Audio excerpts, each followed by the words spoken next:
आपको यकीन मान के बता सकती हूँ क्योंकि मेरी ज़िंदगी बदली है टैरो से। मैंने चेंजेस देखे हैं। मैं 16 साल की उम्र से टैरो कर रही हूँ और ऐसे ऐसे कभी कभी आंसर्स दिख जाते हैं जो शायद एस्ट्रोलॉजी में भी ना हो। कि ग्रह हमें क्या अवेयरनेस देते हैं कि आपको इस रास्ते पे नहीं चल के आपको इस रास्ते पे जाना है। अगर आप इधर जाओगे तो आप गिर जाओगे।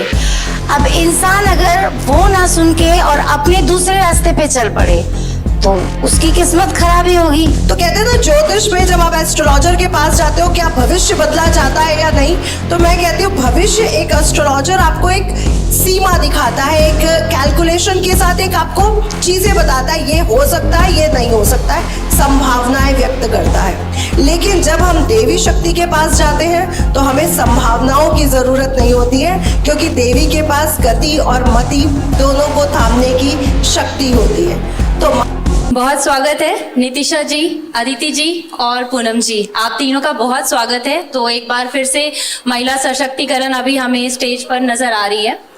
तो सबसे पहले मैं शुरू करूंगी नितिशा जी आपसे। ब्रह्मांड के जो स्तंभित करने वाली माँ पीताम्बरा, उनका प्राकट्य दिवस आने वाला है, तो नेहरू जी भी उनके मुरीद थे जी। अब आप मुझे बताइए कि इसमें क्या करती हैं आप और क्या रहता है आपका इसमें?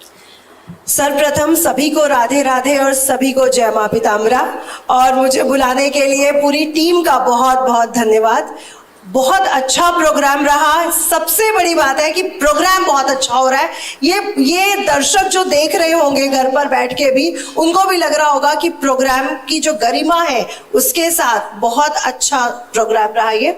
तो आप सभी को कॉन्ग्रेचुलेशन इस प्रोग्राम को सफल बनाने में। अब जो ब्रह्मांड को भी स्तंभित कर दे, क्योंकि मैं एक एस्ट्रोलॉजर हूं और कहा जाता है कि जिसकी गति और मति जिसके हाथ में है, यानी ग्रहों को भी जिसने थाम रखा है, वो माँ का प्रकट्य दिवस होता है वैशाख माह की अष्टमी तिथि को। यानी माँ पीताम्बरा, माँ बगलामुखी का प्राकट्य दिवस आ रहा है 24 अप्रैल को, क्योंकि वैशाख माह की अष्टमी आ रही है 24 अप्रैल को।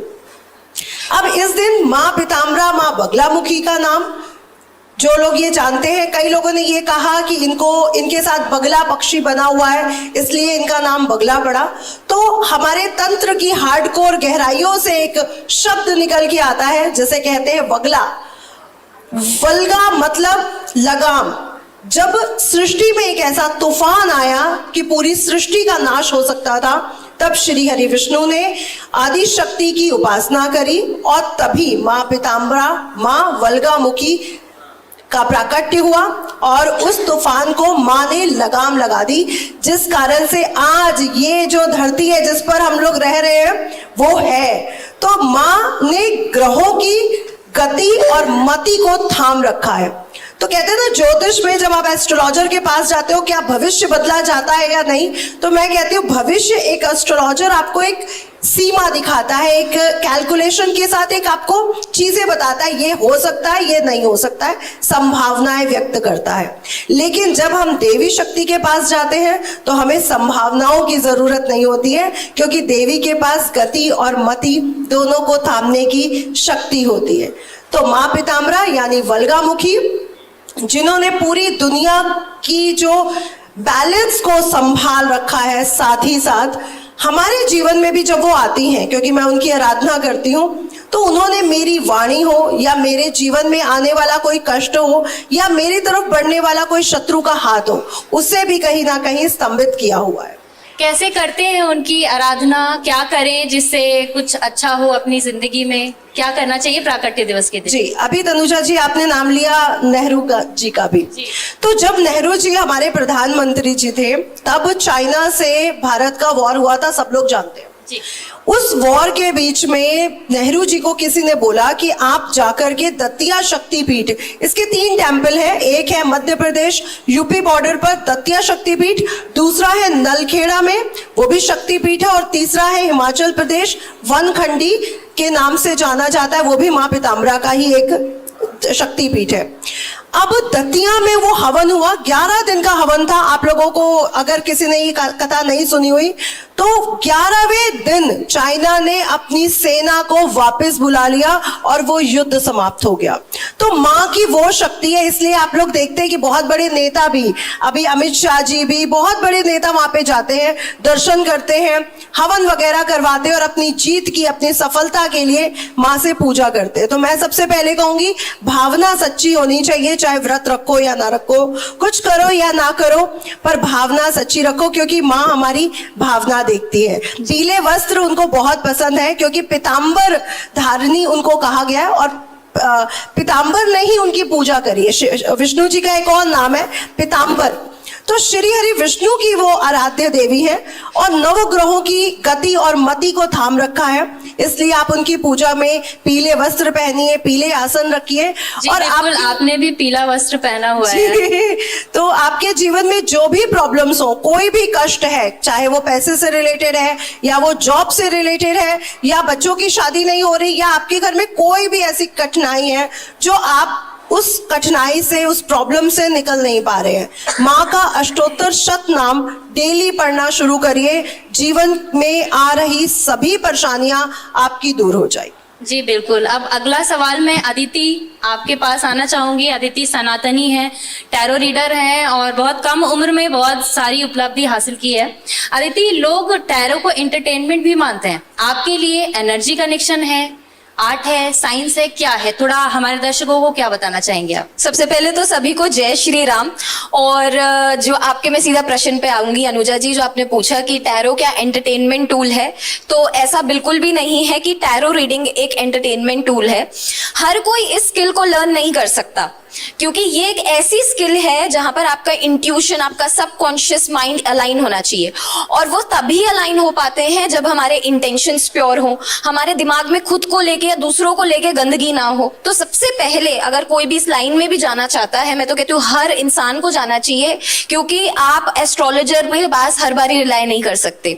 तो सबसे पहले आप अपने आप को हील करो, अपने आप में चेंजेस लाइए, और उसके बाद आप टैरो की कला को सीखिए। और मैं आपको यकीन मान के बता सकती हूँ, क्योंकि मेरी जिंदगी बदली है टैरो से, मैंने चेंजेस देखे हैं। मैं 16 साल की उम्र से टैरो कर रही हूँ, और ऐसे ऐसे कभी कभी आंसर्स दिख जाते हैं जो शायद एस्ट्रोलॉजी में भी ना हो। तो टैरो, यस, सारा आपका सबकॉन्शियस माइंड एनर्जी वर्क है। अगर आप अपनी एनर्जीज के साथ, इंट्यूशन के साथ अलाइंड हो, मेडिटेशन में हो, तो ये एक ऐसी स्किल है जो सभी को हेल्प कर सकती है अपने लाइफ पे। जी बिल्कुल।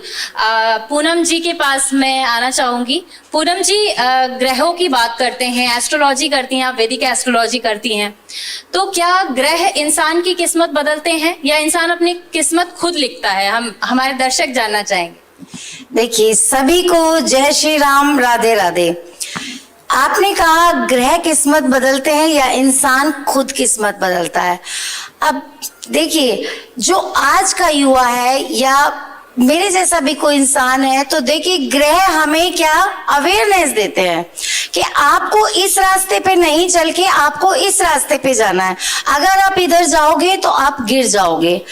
अब इंसान अगर वो ना सुन के और अपने दूसरे रास्ते पे चल पड़े तो उसकी किस्मत खराब ही होगी।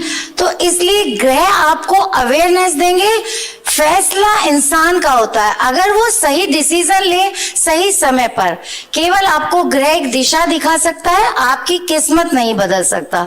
उस जब ग्रह ने आपको दिशा दिखाई और आपने उस पे एक्शन लिया, तो ही आपके जीवन में जो बदलाव आएगा, जो पॉजिटिव चेंज आएगा, वो तभी आएगा। अदरवाइज आप ग्रहों के पीछे पीछे आप सुन के भी अनसुना कर दें, ना करें, तो उन चीजों से तो कोई भी चेंजेस नहीं आने वाला। जी बिल्कुल, बहुत अच्छा जवाब था आपका। अब नितिशा जी से मैं जानना चाहूंगी। नितिशा जी, एआई आजकल ज्योतिष बता रहा है, आपको क्या लग रहा है, ज्योतिषियों की जो ये है खतरे में है? नहीं, ये बिल्कुल भी पॉसिबल नहीं है कि ज्योतिष, एस्ट्रोलॉजी कभी भी खतरे में हो। लोग कहते हैं कि विज्ञान नहीं है एस्ट्रोलॉजी, पर मैं कहती हूँ विज्ञान से दूर भी नहीं है एस्ट्रोलॉजी। क्योंकि अगर आप ग्रह सूत्रों को देखते हैं, हमारी एस्ट्रोलॉजी क्या, हमारा विज्ञान क्या कहता है कि ये सूत्र है, इसके अकॉर्डिंग हमें चलना है। हमारे प्लैनेट्स भी तो यही कहते हैं, ये सूत्र है, इसके अकॉर्डिंग आपको चलना है। गलती कहाँ होती है एस्ट्रोलॉजी में? जहाँ पे नक्षत्रों की सही गणना नहीं की जाती है। इसलिए एआई, क्योंकि एआई आपके इमोशंस नहीं समझ सकता। एआई नक्षत्रों की, ग्रहों की गणना तो कर सकता है, बट जब क्लाइंट हमारे सामने बैठा है, वो कह रहा है कि मेरे अंदर ये प्रॉब्लम है, मेरा हस्बैंड मुझे धोखा दे रहा है, या मेरे घर परिवार में ये प्रॉब्लम्स चल रही हैं, या कोर्ट में केस चल रहा है मेरे लिए, तो एआई उसको एक संभावना व्यक्त करेगा, उसके इमोशंस नहीं जोड़ेगा। हम इमोशंस को जोड़ते हैं। जब हम इमोशंस को जोड़ते हैं तो देवी शक्तियां हमारे साथ काम करती हैं, जो कहते हैं कि एक होता है ना कि ओरा चेंज हो जाती है, या देवी शक्ति की कोई ब्लेसिंग आ जाती है कि मुंह से निकली हुई वाणी ठीक हो जाती है। तो मुझे लगता है एआई के साथ कभी कोई देवी शक्ति काम नहीं कर रही है, कोई ऐसी इमोशंस काम नहीं कर रहे जो वो हमारा कभी सीट या चेयर ले लेंगे, तो ये बिल्कुल गलत है। वो आपको संभावनाएं बताते रहेंगे और आप लोग शायद चलते रहें, लेकिन अगर आप एक अच्छे एस्ट्रोलॉजर के पास जाओगे तो उससे आपकी ओरा ही चेंज हो जाएगी, आपकी एनर्जी चेंज हो जाएगी, आपकी आधी प्रॉब्लम्स, कहते हैं ना डॉक्टर के पास चले जाओ आधी प्रॉब्लम्स खत्म हो जाती है, तो एस्ट्रोलॉजर के पास जाते ही लोगों की आधी प्रॉब्लम खत्म हो जाती है। दूसरा, कई लोग ग्रहों से ज्यादा ना डिप्रेशन और एंजाइटी में होते हैं, तो जब हम उनसे बात करते हैं, हम उनकी प्रॉब्लम्स को समझते हैं, हम उन्हें प्यार से समझाते हैं, एक एनर्जी अपनी वाइब्रेशन के साथ, फ्रीक्वेंसी के साथ काम करते हैं, तो वो क्लाइंट को भी लगता है कि अब मेरे साथ सब ठीक हो रहा है। तो मुझे लगता है आधे से ज्यादा लोगों को सिर्फ मोटिवेशनल की जरूरत है, जो एआई नहीं दे सकता। जी बिल्कुल। अदिति, आप पे सेम सवाल एआई का, और कि एआई क्या कर सकता है, एआई और एस्ट्रोलॉजर्स के बीच में अगर हम चुने तो किसे चुनना चाहिए? और नितिशा जी के जवाब से ही एक सवाल है। नितिशा जी ने कहा कि जो लोग अच्छे एस्ट्रोलॉजर के पास जाएं, तो हम कैसे पता करें कि कौन एस्ट्रोलॉजर अच्छा है? देखिए, सबसे पहले मैं आपके पहले प्रश्न का सवाल दूंगी कि एआई क्या रिप्लेस कर सकता है एस्ट्रोलॉजर्स को। तो देखिए, एआई आपको सिर्फ रटी रटाई बातें बता सकता है इंटरनेट से ही निकाल के, क्योंकि वो क्या है, वो डेटा कलेक्ट करके एक चीज बनाई गई है। तो अब जो भी डेटा ऑनलाइन अवेलेबल है वो आपको वहां पर रिप्रेजेंट कर दिया जाता है। लेकिन इमोशंस जब आते हैं इंसान के, जब एक इंसान आपका हाथ पकड़ के आपको समझा देता है ना कि देखिए सब ठीक हो जाएगा, ये समय बुरा है, किस्मत बुरी नहीं है, तो इंसान को वहीं हौसला मिल जाता है। तो जैसे नितिशा जी ने बोला कि वहीं पर ही आधी प्रॉब्लम्स खत्म हो जाती है, वो इसलिए होती है क्योंकि हम रीअश्योर करते हैं क्लाइंट्स को कि आप अगर हमारे पास आ रहे हैं तो आपकी जो प्रॉब्लम्स का हल है वो आपको हमारे से मिलेगा। और अगेन, जो आपकी एम्पैथी है, जब कोई क्लाइंट आपके सामने रो रहा होता है, वो एआई नहीं समझ सकता उन इमोशंस को, वो एक व्यक्ति ही समझ सकता है। और आपके दूसरे सवाल का अगर मैं जवाब दूं, जो कि था कि जी मैं भूल चुकी हूँ। जी मैं ये कहना चाह रही थी कि कैसे चुने कि कौन सा ज्योतिषी बहुत अच्छा है? देखिए, जो असली ज्योतिष होता है ना, चाहे टैरो रीडर हो, आप अगर असली, हाँ जी बिल्कुल, तो जो असली ज्योतिष होगा आपको उनसे प्रश्न करने की जरूरत नहीं पड़ेगी। आप बस उनके पास जाएंगे और वो आपके बारे में खुद बताते चले जाएंगे। आप सिर्फ एक ज्योतिष को 1 से लेके 10 मिनट तक का टाइम दीजिए, और अगर आपको लग रहा है कि वो आपके बिन बोले ही आपकी समस्या बता पा रहे हैं, वो एक असली ज्योतिष है। असली जो ज्योतिष होते हैं ना, वो आपको कभी भी कुछ बेचेंगे नहीं कि ये पूजा करा लो 50,000 की, 1 लाख की ये पूजा करा लो। वो आपके कर्मों से ही आपकी सारी किस्मत को चेंज करने के, आपके ग्रहों को चेंज करने का दम रखते हैं। जी पूनम जी भी इसका जवाब देंगी, लेकिन मैं अपने ऑडियंस में भी, क्योंकि हमारे स्टेज पे भी बहुत सारे जो ज्योतिष है बैठे हुए बहुत अच्छे हैं, ये मैं अश्योर करती, तो अगर आपको भी कुछ पूछना हो तो आप प्लीज बताइएगा, हम आपको मौका देंगे पूछने के लिए। जी हाँ जी, प्लीज पूछ सकते हैं आप। जी पूनम जी आप बताइए। देखिए, सबसे पहले कैसे चुने? एआई वाली बात अगर करूं तो एआई अगर कामयाब होता तो बताइए डिप्रेशन के लिए डॉक्टर के पास क्यों जाना पड़ता?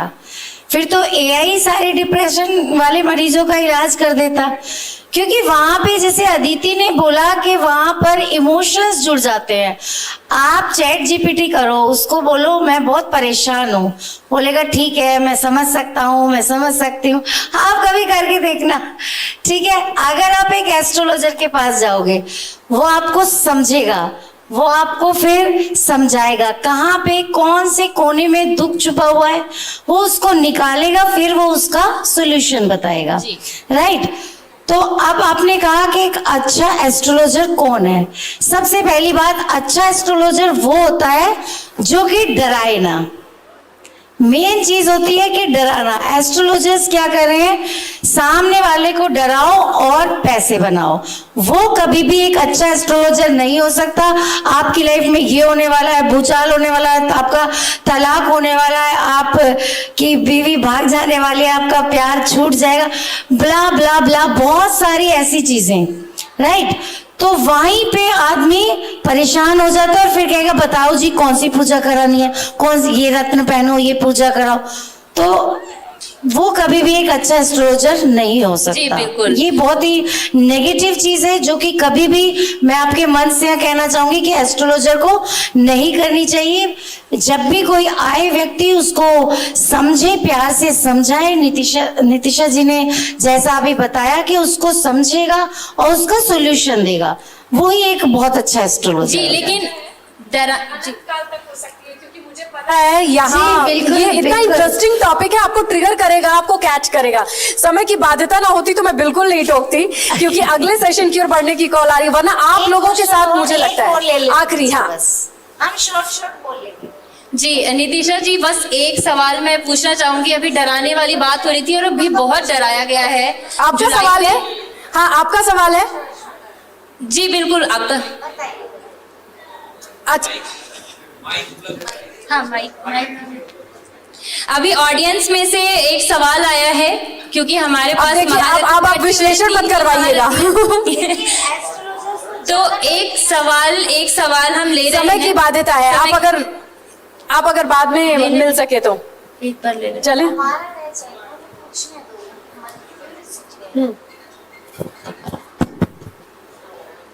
बहुत सारी ना बात करके सीधे टॉपिक पे बात करें। जब ज्यादातर हम लोग जब किसी भी, मैं भी एस्ट्रोलॉजर को मानता हूं, और जब किसी भी एस्ट्रोलॉजर से हम मिलते हैं या बात करते हैं, वो कुंडली मानता है, डेट ऑफ बर्थ और डेट टाइम मांगता है। और बहुत सारे लोग जो हम लोग अपनी नाम से राशियां जो होती हैं, जैसे मैं अनूप शुक्ला हूं तो अनूप से मेष हो गई, मगर जन्म से कोई और राशि होती है। तो किस तरीके से हम लोग माने कि ये जो कॉमन नाम हम लोग लेते हैं वो राशि से विश्लेषण इसका फाइनल होगा, या जन्म की राशि जो है, या जन्म का टाइम और डेट से निकलता है, सिटी से निकलता है, जो होम टाउन है? इसका प्लीज अगर बताएं तो ज्यादा अच्छा होगा। जी बिल्कुल, बताइए। मैं बताऊं? काम कर रहा हूँ। देखिए, पहला, अभी मैं शुरू करती हूँ, आप चलिए, बताइए।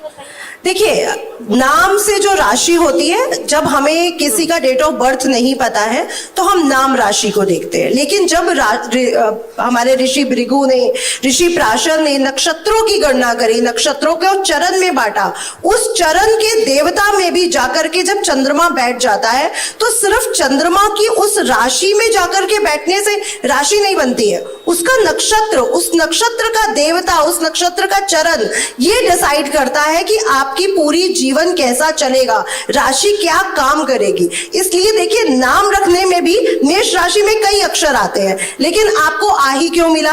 तो चरण, नक्षत्र और उसकी गणना का सारा खेल है। अब जब हम नाम राशि की बात करते हैं, तो जो कुंडली की चंद्र राशि है वो आपको 99% काम करती है।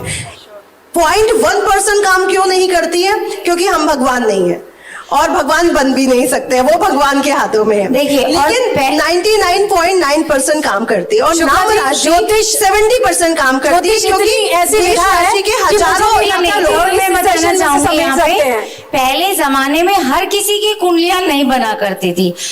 ज्यादा राजा महाराजाओं के यहाँ पर ही उनके पुत्रों की कुंडली बनती थी। तो जो नाम से पंडित, जो आम जो लोग होते थे, आम इंसान, उनका जो राशि थी वो नाम से निकाल दिया करते थे। लेकिन अब क्योंकि ऋषि पराशर ने गणना की, तो वो उसी हिसाब से अब आप वही राशि मानिए जो आपकी कुंडली देखकर जहां पर चंद्रमा बैठा है वही आपकी राशि बिल्कुल, होगी। समय क्योंकि नरेंद्र मोदी के नाम के बहुत सारे व्यक्ति होंगे, एक हमारे नरेंद्र मोदी जी हैं। जी, सबकी पूनम जी। किस्मत एक सी नहीं होती, तो इसलिए आज से आप वो सोचिए। जी बिल्कुल पूनम जी, समय की बाध्यता है, तो इस सेशन को यहीं खत्म करते हैं। आप सबका बहुत धन्यवाद हमारे साथ जुड़ने के लिए। Thank you. आउटस्टैंडिंग।